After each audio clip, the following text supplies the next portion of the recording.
Hi guys, UFC is back and the energy is electric. Every fight on this card feels like a bump waiting to go off, and if you're here, you already know we are breaking down the matchups that can make you money, shock the world and keep your adrenaline spiking from the first punch to the final bell.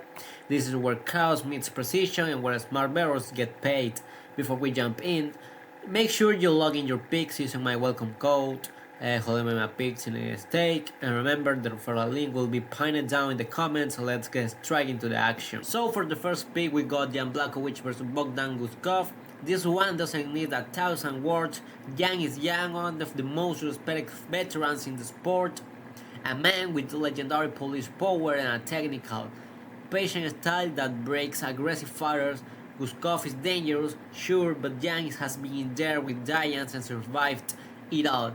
If he shows up focused, this is his fight to win. Jan delivers again, so I'm slightly toward with Jan Blachowicz to win this fight. For the next fight, we got a good matchup: Henry Cejudo versus Peyton Talbot.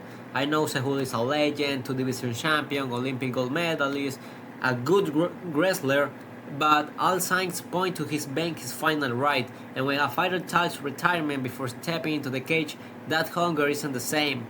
He is fighting more for the paycheck than the legacy at this point, and that's a dangerous mindset against a racing killer like Peyton Talbot.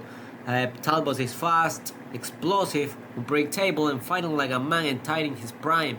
He's hungry, violent, and aggressive at a level Cejudo might not want to deal with anymore.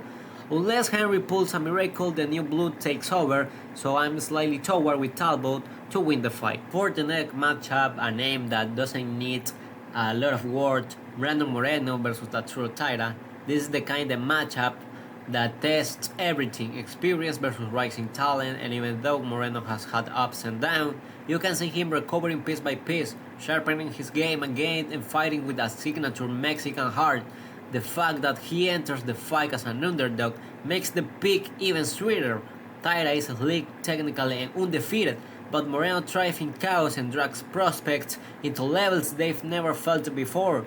The pace, the scrambles, the pressure, it is all leans towards Moreno reclaiming momentum. Moreno gets it done. So I'm here with Moreno to win the fight. At the main event, we got a fight that will be amazing. Alexandre Pantoja versus Joshua Ban. The champion is on a mission, and unless something crazy happens, he is not slowing down. Pantoja has been walking through fire, surviving wars that will break lesser fighters, and coming out sharper every time. His grappling is suffocating, his pressure feels supernatural, and mentally he's looking like the future god of the flyweights. If he continues this run, Van is talented, hungry, and absolutely dangerous, but Pantoja's experience in the chaos gives him the edge. He drags people into the water and drowns them with pace, willpower, and pure heart. The champion stays the champion. Pantoja retains his title, so we got Pantoja to win the fight. For the main event, we got Merab Billy versus Peter Yan. This fight feels like a collision between raw grit and cold precision, but the moment you look at Merab, you see a man finally stepping into his full power. He's no longer just a cardio monster, he's throwing hands with bad intentions, nearly knocking out Corey Sanhagen in his last war. The confidence, the pace, and the chaos he creates are becoming a nightmare even for elite strikers. But Peter Yan is no sleeper. He is dangerous every second he is awake, with timing sharp enough to flip a fight instantly. You have to respect the possibility of a giant surprise. Still, momentum matters, and right now Merab is the one surging, evolving, and fighting like a man who already knows he belongs with the best. Merab takes it, so we are here with Merab to win the fight. If you enjoyed the breakdown, smash that like button and drop your picks in the comments. Let's see who is riding with us on UFC 323. And don't forget to use a stake code joelmmapicks to claim your bonus before fight night. I'll see you in the next card. Let's make these predictions count.